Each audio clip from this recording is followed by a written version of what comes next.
नगरपालिका सार्वत्रिक आजच्या दिवशी माननीय आमदार भारतीय जनता पार्टीचे नेते राणा जगजितसिंह पाटील साहेबांच्या वतीने आयोजित आजच्या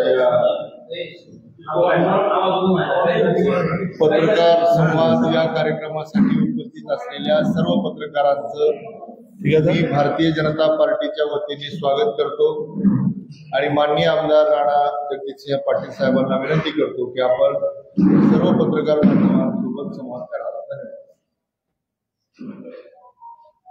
नमस्कार. आज या पत्रकार परिषदेच्या माध्यमातून आपल्या धाराशिव शहराच्या या नगर परिषदेच्या निवडणुकीत भारतीय जनता पार्टीचा जो वचननामा आहे त्याचं विमोचन आपण करणार आहोत. आणि आपल्याला सांगितल्याप्रमाणे भारतीय जनता पार्टीचे कार्यकर्ते हे शहरातील प्रत्येक घरामध्ये आवर्जून जाऊन तिथे चर्चा करून लोकांच्या अडीअडचणी समजून घेण्यामध्ये बऱ्यापैकी यश संपादन झालेलं आहे. आणि अडचणी समजून घेत असताना येणाऱ्या काळात धाराशिवमध्ये आपल्याला काय करून हवंय हे देखील आपण समजून घेतलंय. बाबींवरती पुढच्या काळामध्ये प्रभावीपणे काम करायचं आम्ही ठरवलेलं आहे. प्रत्येक बाबीचं नोटिंग आणि पूर्ण माहिती आम्ही संकलित केलेली आहे. हे जे काही आम्हाला जनतेकडनं नागरिकांकडनं कळालं त्याच्या अनुषंगाने वचननाम्यामध्ये नेमकं आम्ही काय करणार आहोत पुढच्या 5 वर्षामध्ये ते आम्ही आवर्जून नमूद केलेलं आहे.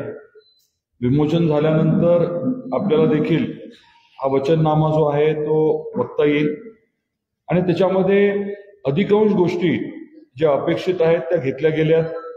चुकून काही राहिलं असेल, आपण काही सुचवलं, नागरिकांनी काही सुचवलं तर ते देखील आपण निश्चितपणे घेणार आहोत. याच्या पलीकडे जाऊन 2 मोठे प्रकल्प आपण हाती घ्यायचं ठरवले. ते दोन्ही विषय जे आहेत ते आपल्या वचननाम्याच्या पलीकडे जाऊन त्याच्या बाबतीमध्ये आत्ता आम्ही नियोजन केलेलं आहे आणि पुढच्या काही दिवसामध्ये एकदा त्याचा DPR झाल्यानंतर आपल्या पुढे आम्ही ती संकल्पना वेगळ्या पद्धतीने मांडणार आहोत. 2 विषय त्यापैकी एक म्हणजे धाराशिव जे आपलं शहर आहे त्याचा सगळ्याच बाजूने विकास व्हावा. सर्वच बाजूने जे वेगवेगळे ज्यांच्या जमिनी आहेत त्या जमिनीला योग्य आणि चांगला भाव मिळावा, त्या रेटमध्ये वृद्धी व्हावी. बऱ्याच वेळेस काय होतं, कुठल्या तरी एका भागाचा विकास होतो आणि मग त्याच भागामध्ये लोक जे आहेत ते कमर्शियली कॉन्सन्ट्रेट होतात, तिथले भाव वाढतात आणि इतर भागामध्ये मात्र तुलनेमध्ये जे रेट्स आहेत जमिनीचे ते कमीच राहतात. त्यामुळे सगळ्याच बाजूने विकास व्हावा म्हणून धाराशिव शहराला रिंग रोड करण्याच्या बाबतीतली आपली एक जुनी संकल्पना होती ती आता अंमलात आणण्याच्या बाबतीत आम्ही निर्णय घेतलाय. आणि नावच रिंग रोड आहे. सगळ्याच बाजूने गोलाकारामध्ये आपल्याला कनेक्टिव्हिटी वेगवेगळे आपले जे हायवेज आहेत, मग ते स्टेट हायवे असतील, नॅशनल हायवे असतील, त्याला कनेक्टिव्हिटी आणि शहरातनं लगेच बाहेर पडता येईल. रिंग रोडने शहरातल्या दुसऱ्या भागात सहज जाता येईल अशा पद्धतीचं नियोजन आपण करतोय. रस्त्याची कामं तर हाती घेतोयच आपण.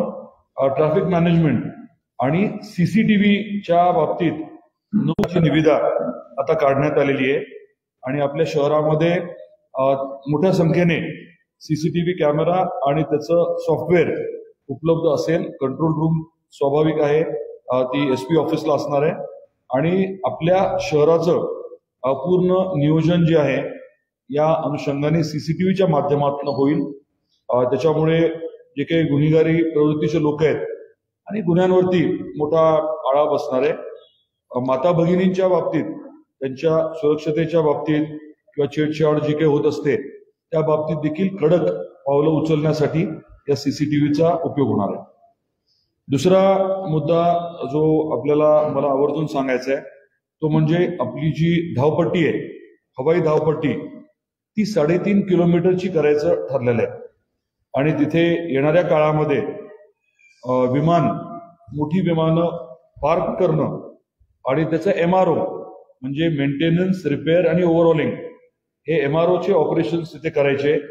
गरजेनुसार हेलिकॉप्टरच्या बाबतीत देखील तिथे हेलिकॉप्टर पार्किंग आणि त्याचं रिपेअर करायचं. याच्या मागचं खरं कारण हे आहे की साधारण 1000 नवीन विमानं करण्याचं भारत देशामध्ये ऑर्डर्स देण्यात आल्यात.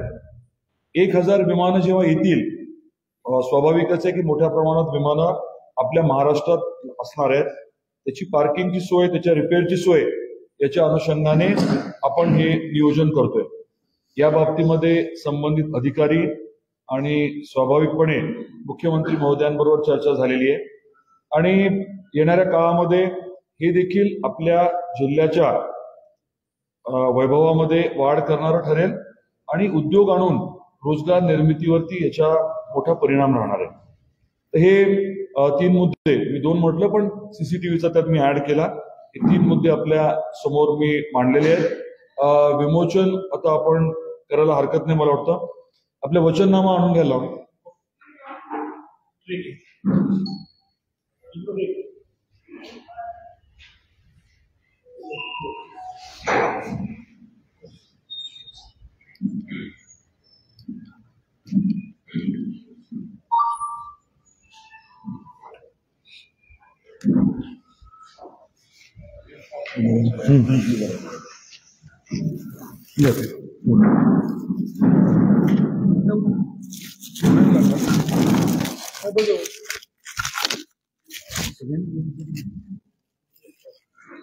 बाकीची ठीक आहे.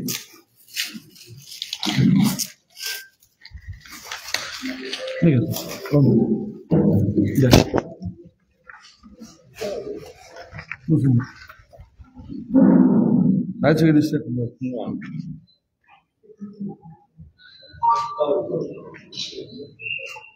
थँक्यू. हे सगळ्यांना जरा द्या ना.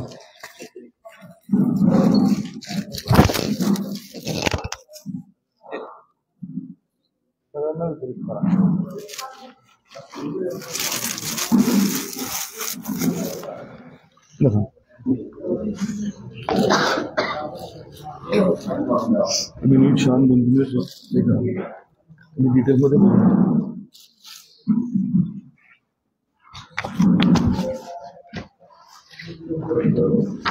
आपण चर्चा केल्याप्रमाणे सगळं आहे. फक्त फॉर्मॅट जर एकदा बघून घ्या.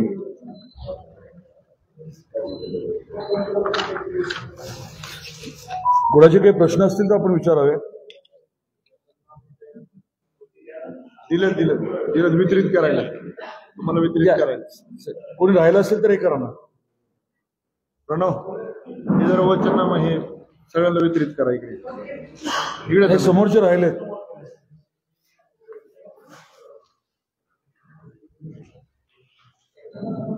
वितरित करा.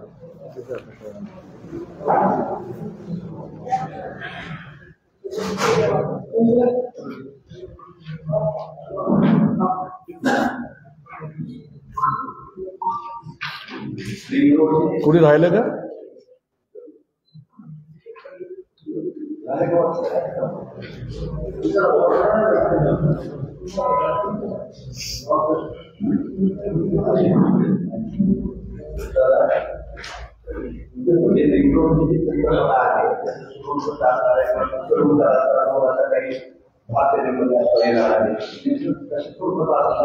नाही, हा आम्ही आता संकल्प जो आहे तो जाहीर केलाय.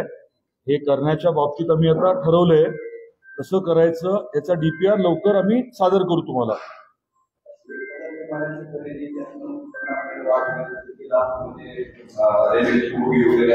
नाही. परत एकदा समजून सांगतो. आपल्या भारत देशामध्ये 1000 विमानं विकत घेण्याच्या ऑर्डर देण्यात आलेल्या आहेत. हे विमानं आल्यानंतर त्याचं पार्किंग, त्याचं रिपेअर आणि मेंटेनन्स याला मोठे एअरपोर्ट लागणार आहेत. त्या अनुषंगाने आपली जी हवाई धावपट्टी आहे त्याची लांबी आपण 3.5 किलोमीटरची करायचं ठरवलंय. म्हणजे तिथे हे विमानं गरजेनुसार पार्क करता येतील आणि त्याचं जे काही रिपेअरचं काम आहे ते देखील आपल्या भागामध्ये घेता येऊ शकेल. मला वाटतं स्पष्टता आली आहे.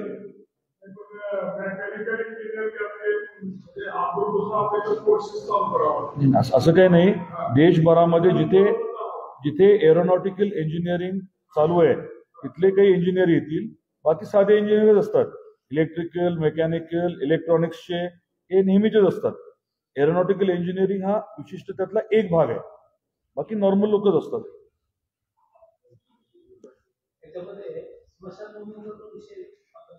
हो हो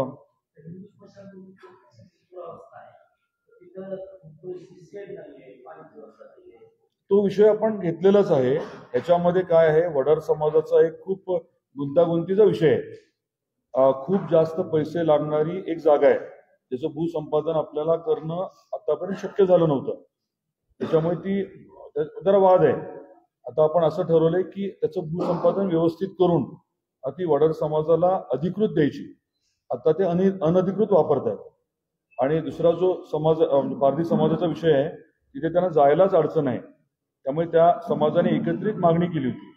हिंदू समाजाच्या बाबतीतले जे आपले एक दोन खास करून स्मशानभूमीचे जे ठिकाण आहेत ते तर विकसित करणारच आहे आपण. तो रेग्युलर विषय आहे, हे आउट ऑफ दी ऑर्डिनरी विषय आहे.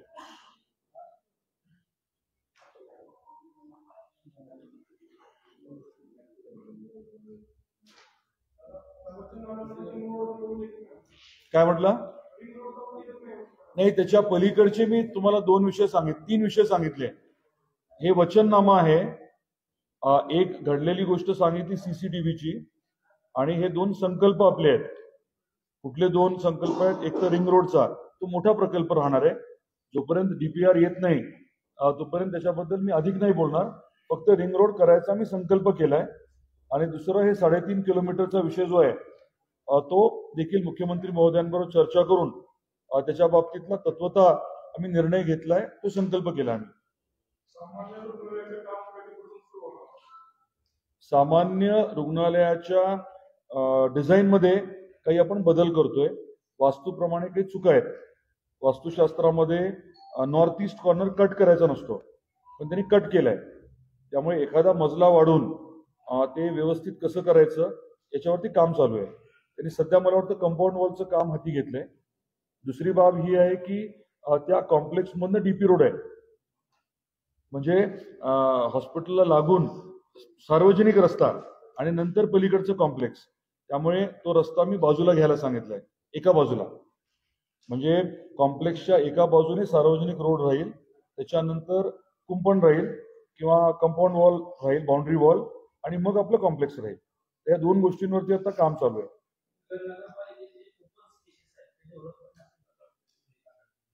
सगळे उल्लेख नसणार, जी आउट ऑफ दी ऑर्डिनरी आहे. आपण 25 कोटी रुपये हे फक्त बगीचांसाठी येणाऱ्या 5 वर्षामध्ये आणणार आणि त्याच्यासाठी वापरणार, हा संकल्प आहे आपला, हे वचन आहे आपलं.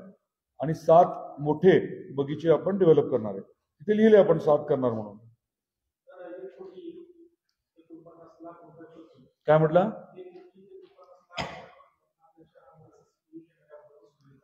एक कोटी कधी, कुठल्या काळी? त्याच्याबरोबर हे इंटिग्रेट होईल. मग जर ते अद्यावत असले, आता काय आहेत मला माहित नाही, जर असतील तर ते ह्याच्यावर इंटिग्रेट होणार.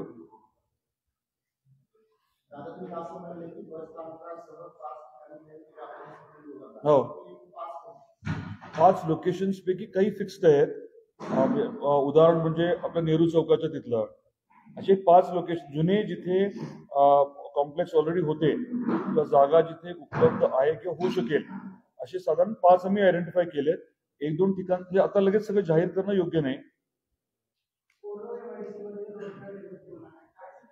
काय म्हटलं?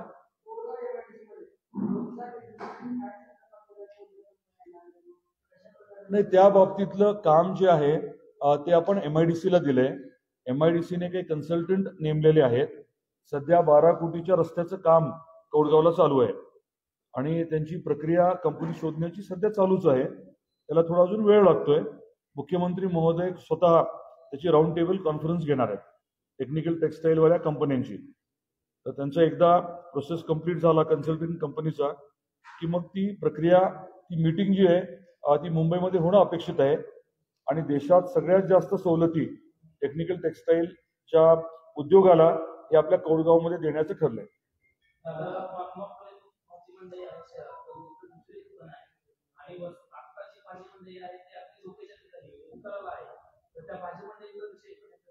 याच्यात जरी घेतला नसला तरी जिजामाता उद्यानाचं आपण आता जो विकास करणार आहोत त्याच्यामध्ये तो भाग पण घ्यायचं ठरवलंय, कारण हे डायरेक्टली जिजामाता उद्यानाला लागूनच आहे. तिथे एक मारुती मंदिर पण आहे, तिथे त्यात एक ट्रस्ट आहे, त्यांनी काहीतरी दुकानं वगैरे घेतलेली आहेत. त्याच्या बारकाव्यात आम्ही गेलोय. सगळंच इथे मांडणं शक्य नाहीये. जे ठळक गोष्टी आहेत त्या आपण ह्यात घेतल्यात, नाहीतर हे बसणारच नाही ना, आणि लोक सुद्धा एका लेवल नंतर बघणार नाहीत. त्यामुळे जे महत्वाचं आहे ते आपण घेतलंय. काही राहिलं असेल सगळं 100% आपण घेतलं मी म्हणतच नाहीये. तुम्ही किंवा इतर नागरिकांनी काही सुचवलं योग्य असेल तर बिलकुल आपण करू. निधीची अडचण नाहीये. आता काल आवर्जून आपल्या सर्वांना सांगितलं आणि आज आम्ही एकत्र कळमला होतो. आजही त्यांनी सांगितलं की धाराशिव शहरामध्ये नगराध्यक्षाच्या उमेदवाराला शिवसेनेचा पूर्ण सपोर्ट राहील म्हणून. मैत्रीपूर्ण लढत जरी खाली असली तरी वरती नगराध्यक्षाच्या उमेदवाराला म्हणजे आपल्या नेहाताईंना शिवसेनेचे सर्व जे उमेदवार आहेत, नेते आहेत, कार्यकर्ते आहेत ते मतदान करतील स्पष्टपणे त्यांनी सांगितलं. त्याबद्दल त्यांचे मनापासून आभार. पालकमंत्री आणि आम्ही सर्वजण मिळून धाराशिव जिल्ह्यात कुठेही निधी कमी पडू देणार नाही. दर्जेदार लवकर कामं करून घेण्यावरती आमचा भर आहे. काय काय काय काय एक नाही, मी परत रिपीट करतो, मैत्रीपूर्ण लढत ही नगरसेवकांची आहे, परंतु नगराध्यक्षाच्या बाबतीत या सर्वांनी मदत करायची. नेहाताईंना, भारतीय जनता पार्टीला अशा सूचना त्यांनी दिलेल्या आहेत आणि असं त्यांनी सर्वांनी मिळून ठरवलंय. आता तुम्हाला कसं माहिती निवडणूक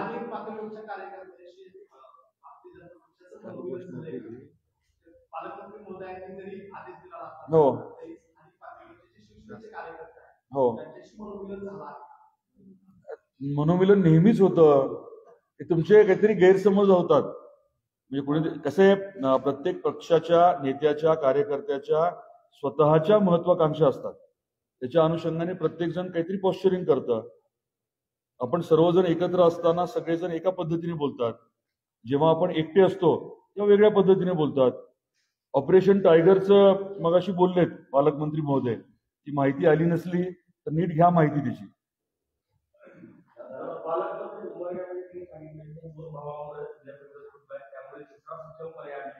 हो,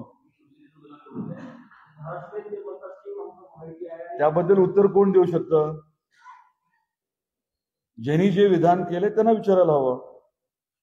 आता आम्ही एकत्र जे बोललोय ते मी सांगतो तुम्हाला. कळमचं भाषण ऐकलं नसेल तर ऐकून घ्या, त्यांचं माझं, आणि नंतर आम्ही एकत्रित घेतलेली प्रेसने विचारलेलं.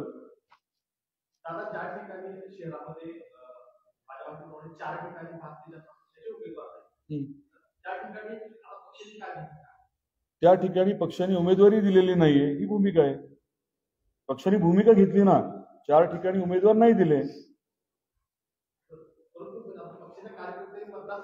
नाही, ती पक्षाची भूमिका आहे. तिथे आपण उमेदवार दिला नाही ही पक्षाची भूमिका आहे. स्वाभाविकच आहे ना.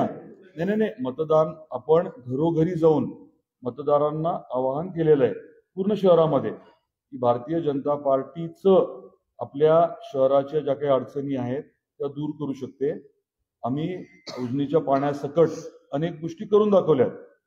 त्यामुळे आम्ही आता जे काही शब्द देतोय, केंद्रात राज्यात आमचं सरकार आहे, आणि भाषणं माझी तुम्ही ऐकली असली तर त्याच्यामध्ये आपण आव्हान हेच करतोय की सर्वांना आपण बरोबर घेऊन चालणार आहे. एखादी माझी सभा लावायची म्हणताय का, लावूया आपण. त्या 2 प्रभागात कुठेतरी सेंटर पॉइंट काढू आणि सभा लावायला सांगतो मी. चांगली सूचना आहे आपली. अजून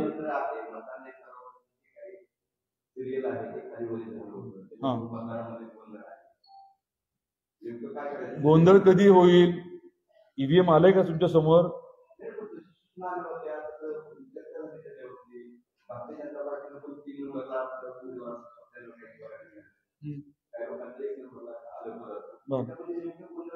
याच्याबद्दल उत्तर कोण देऊ शकेल? काही भूमिका नाहीये. प्रशासनाने योग्य ते नियमाप्रमाणे करणं अपेक्षित आहे आणि प्रशासनाला आपण विचारावं की काय झालं, का झालं, ते सांगू शकतील. मला कसं माहिती? काय म्हटलं? एक मिनिट. प्रशासन उपलब्ध नाही म्हणजे काय? जिल्हाधिकारी आपले प्रशासकीय प्रमुख आहेत जिल्ह्याचे, त्यांना एखादा SMS करा. मी पण त्यांना विनंती करतो की SMS ला रिप्लाय द्या म्हणून.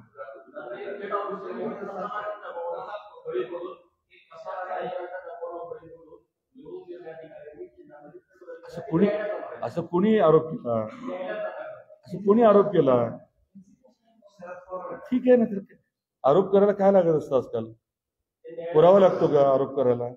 कुणी काही बोलतो त्याला काय?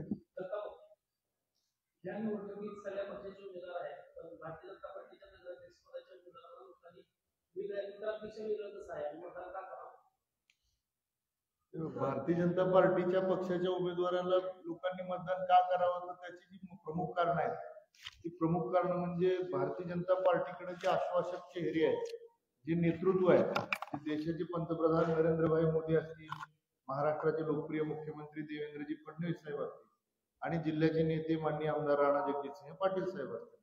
तर या नेतृत्वाकडे असणारा विकासाचा दृष्टिकोन, केंद्र आणि राज्य सरकारकडनं भरघोस असा सकारात्मक विकास कामासाठी मिळणारा निधी आणि स्थानिक नेतृत्व म्हणजे आमदार राणा जगजितसिंह पाटील साहेबांनी ज्या 5 मुद्द्यांवर फोकस करून या धाराशिव शहराचा कायापालट करायचं ठरवलं आणि त्याला पूरक आणि पोषक असणारे भारतीय जनता पार्टीचे जे नगरसेवक पदाचे उमेदवार आहेत आणि नगराध्यक्ष पदाच्या ज्या आमच्या निहाताई आहेत, तर या सगळ्या उमेदवारांकडे असणारी कार्यकौशल्य, क्षमता आहे, याच्याकडे बघून लोकांना आणि नागरिकांना आम्ही अपील करतोय की तुम्ही भारतीय जनता पार्टीला मतदान करा. आणि खूप सकारात्मक वातावरण आणि उत्स्फूर्तपणे लोक भारतीय जनता पार्टीच्या नगरसेवक पदाच्या, आता कालही राणादादांच्या काल 2 सभा झाल्या आणि हे सगळं संपूर्ण तुम्ही सगळे जर पाहताय तर जिल्हाभरामध्ये आणि शहरात तर अगदी उत्स्फूर्तपणे लोक उत्सुक आहेत लोक भारतीय जनता पार्टी.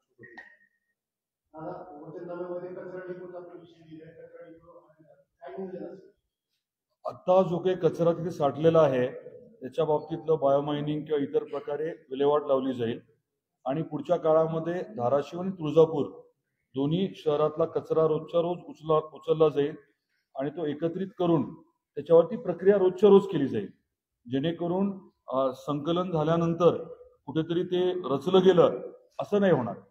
म्हणजे आपला कचरा डेपो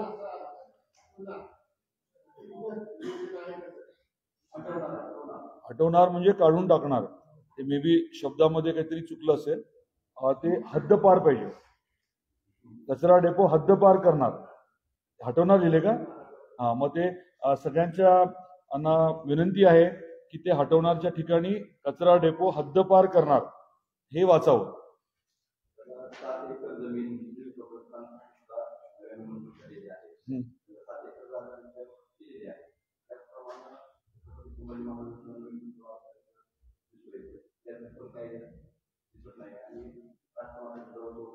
मी सांगितल्याप्रमाणे प्रत्येक गोष्टीचं असणार नाही.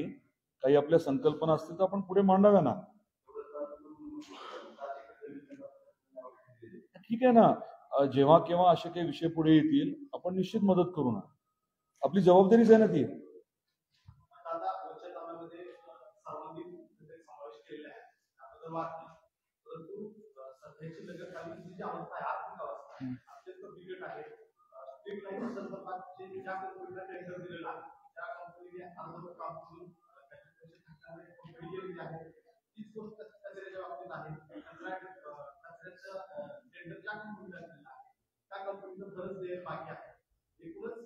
नगरपालिकेची आर्थिक अवस्था अत्यंत बिकट आहे. आपली सत्ता आल्यानंतर सुद्धा हे आव्हान असणार आहे की त्या आर्थिक परिस्थितीवर बिकट परिस्थितीवर मात करून हे सगळं राबवण्यासाठी हा मोठा आव्हान आहे. मी काय सांगितलं, आम्ही हे वचननामा म्हणून देतोय, आम्हाला जमणार आहे ह्याची खात्री असल्यामुळे देतोय. तुम्ही विचार करा ना, 3,295 कोटी रुपये जर आपण रेल्वेसाठी मंजूर करू शकतो तर मग इथे किती लागणार आहेत? 3,295. आता रस्त्याचं जे आहे किती कोटी आहेत? 117 कोटीचे रस्ते आहेत, विथ टॅक्सेस 140 कोटी आहे. हे फक्त 26 किलोमीटर आहे. आम्ही म्हणतो की पुढच्या 5 वर्षात अजून 300 कोटी आणणार. कशाच्या जोरावरती बोलतोय? आम्हाला आहे ना कॉन्फिडन्स तसा. हो, कसलं श्रेयवाद?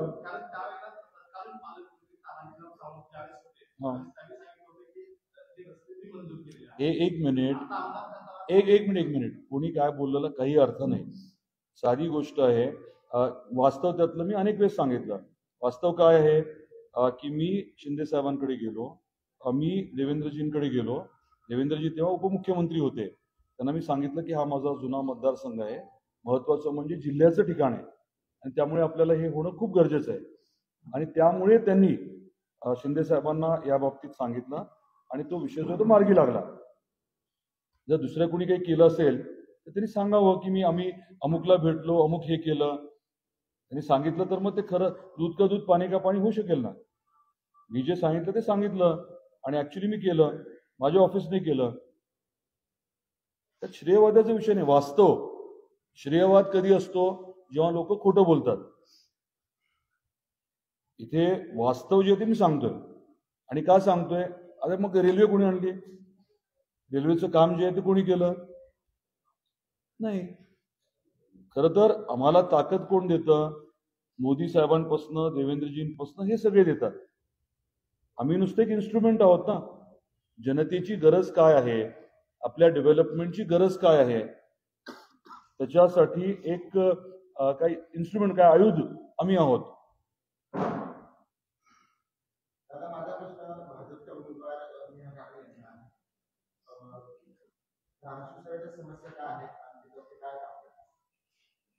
आता मी सगळं सांगितलं ना, तर परत तेच काय. ही प्रेस आता माझी आहे.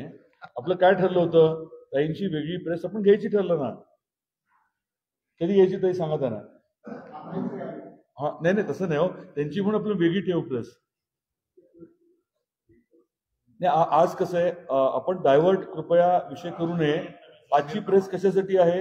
आपला वचननामा 1 आणि त्याच्या बरोबरीने जे काही आपण 2-3 नवीन विषय मांडलेत, ज्याच्याबद्दल आपण जे काही अगदी मुख्यमंत्री महोदयांबरोबर चर्चा करून हा विषय पुढे न्यायचं ठरवलंय, असे मुद्दे मी आपल्या समोर मांडले.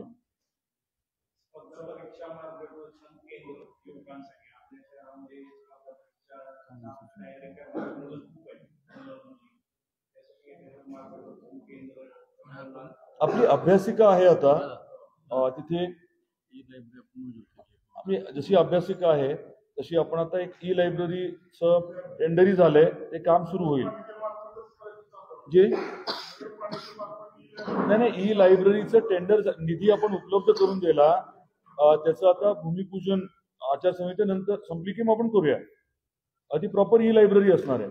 पण तुम्ही जे बोलला मार्गदर्शन केंद्र, त्याचा विचार निश्चित आहे. माझं मत असं आहे की कदाचित आपली जी गव्हर्नमेंटची लायब्ररी आहे तिथे काही करता येतं का? तिथेच म्हणतो मी. नाही तिथेच करता. नाही मी काय एक मिनिट मी परत रिपीट करतो. आपण बोललेलं मला मान्य आहे, म्हणूनच मी म्हटलं की तिथे आपल्याला याचा म्हणजे अभ्यासिकेच्या पलीकडे जाऊन प्रॉपर मार्गदर्शन केंद्र करता येतं का बघू. तेच तर सांगतो ना मी. आपले IAS IPS अधिकारी किंवा आपले MPSC झालेले जे अधिकारी आहेत, ते रिटायर्ड लोक आवर्जून दर आठवड्याला येतील, अशा पद्धतीचं आपण तिथे अरेंजमेंट करू. हे नियोजनामध्ये होतं आपलं भारत स्काउट्स अँड गाईड्स आहे. तिथे आपली अभ्यासिका एक आहे, पण दुर्दैवाने जागेचा अभाव आणि तो विषय थोडा बाजूला पडलाय. हो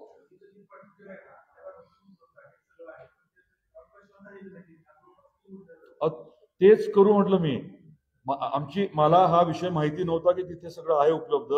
कळाल्यानंतर आम्ही ठरवलं की तिथे करायचं. हेच सांगतो मी. तुम्ही मी एकच बोलतोय, फक्त नंतर आठवण करा. म्हणजे एक 10-15 दिवसाने मला आठवण करा, बैठक लावून ते पुढे नेऊ आपण.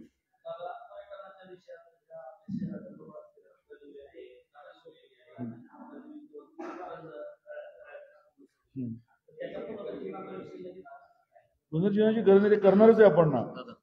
तिथे म्हणजे काय आपलं वॉकिंग ट्रॅक पासून सगळंच आपलं प्लॅन आहे.